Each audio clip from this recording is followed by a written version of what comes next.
Supreme court కొట్టేసినంత మాత్రాన అది వాళ్ళు చేసిన తప్పు అయితే తప్పు కాకుండా పోదు. క్లియర్, మేము కామన్ సెన్స్ ఉన్న చిన్న పిల్లల్ని అడిగినా చెప్తారు. నువ్వు రూల్ ఒకటి ఫిక్స్ చేసుకున్నావు. ఎలక్షన్ కమిషన్ పోస్టల్ బ్యాలెట్కి సంబంధించి అటెస్ట్ చేసిన అధికారి డీటెయిల్స్ ఏదో సీల్ రూపంలో గాని ఆర్ డీటెయిల్స్ పెన్తో రాసి గాని ఉండాలన్నారు. ఎందుకన్నారు? ఒక ఉద్యోగి ఎక్కడో పోయి పనిచేస్తుంటే అక్కడ చేసిన అతని వివరాలు తెలియకుండా ఊరికి సంతకం ఉంటే అది ఎవరి సంతకం కూడా తెలియదు. ఇది లాస్ట్ జూలైలో రిలీజ్ అయిన వాళ్ళ గైడ్ లైన్స్. దానికి విరుద్దంగా దాన్ని చేంజ్ చేయకుండా దేశమంతా కాకుండా ఒక ఆంధ్రప్రదేశ్లో మాత్రమే సంతకం ఉంటే చాలు అని ఒకటి పెట్టారు. ఇది కూడా ఏది తెలుగుదేశం పార్టీ వాళ్ళు వెళ్ళి బ్యాలెట్ పేపర్ చూస్తే సరిపోతుంది, ఇవేం అక్కర్లేదని వాళ్ళు రిక్వెస్ట్ చేశాక వీళ్ళు మార్చారు ఈసీ. దాంట్లో క్లియర్గా బ్లాటెంట్ వయలేషన్. నీ ప్రొసీజర్స్ నువ్వు ఫామ్ చేసుకున్న రూల్స్ నువ్వు వైలేట్ చేస్తుంది ఈసీ. అది కూడా ఇప్పుడు పోలింగ్ అయిపోయిన తర్వాత, పోలింగ్ కు ముందు డెసిషన్ తీసుకుని కంట్రీ అంతా ఇంప్లిమెంట్ చేస్తే అది న్యాయమైంది, నిష్పక్షపాతంగా ఉన్నది. పోలింగ్ అయిపోయింది, కౌంటింగ్ దగ్గరికి వచ్చాక అది ఒక స్టేట్లో ఇక్కడ మాత్రమే ఇలాంటి ఎగ్జామ్షన్ ఇవ్వడం అనేది విడ్డూరంగా కనపడుతుంది, అనుమానాస్పదంగా కూడా ఉంది. అదే రైట్ చేశాం. But court doesn't want to interfere at this junction. కాలేమని అది కోర్టుకి వెళ్తే అది ఇండిపెండెంట్ వ్యవస్థ. కానీ మాకున్న హక్కు పొలిటికల్ పార్టీగా ఏదుందో దాన్ని అయితే పూర్తి కౌంటింగ్ పూర్తి అయ్యి డిక్లరేషన్ తీసుకునేంత వరకు కూడా అక్కడ నుంచి ఎవరిని కదలవద్దని అందరికీ రిక్వెస్ట్ చేశాం, సూచించాం. సో మా పార్టీ శ్రేణులన్నీ కూడా దానికి సిద్ధంగా ఉన్నాయి.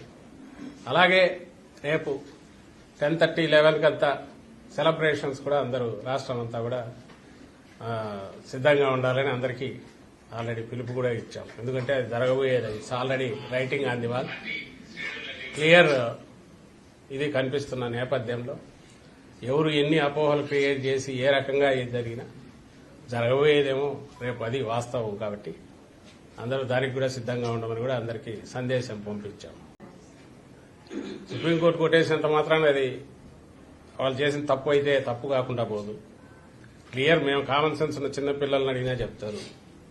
నువ్వు రూల్ ఒకటి ఫిక్స్ చేసుకున్నావు. ఎలక్షన్ కమిషన్ పోస్టల్ బ్యాలెట్కి సంబంధించి అటెస్ట్ చేసిన అధికారి డీటెయిల్స్ ఏదో సీల్ రూపంలో గాని ఆర్ డీటెయిల్స్ పెన్తో రాసి గాని ఉండాలన్నారు.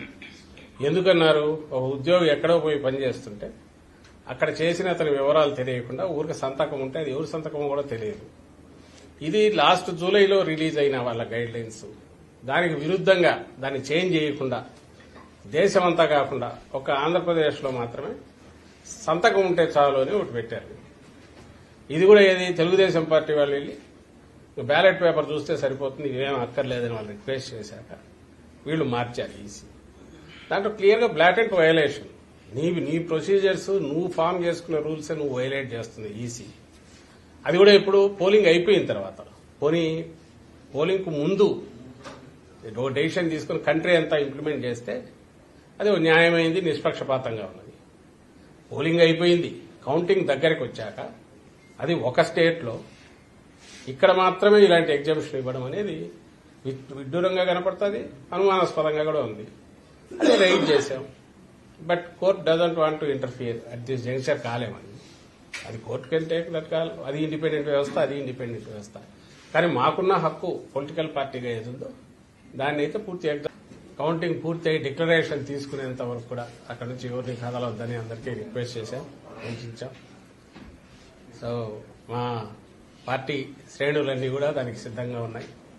అలాగే రేపు 10:30, 11 కంతా సెలబ్రేషన్స్ కూడా అందరూ రాష్ట్రం అంతా కూడా సిద్ధంగా ఉండాలని అందరికీ ఆల్రెడీ పిలుపు కూడా ఇచ్చాం. ఎందుకంటే అది జరగబోయేది, it's already writing on the wall.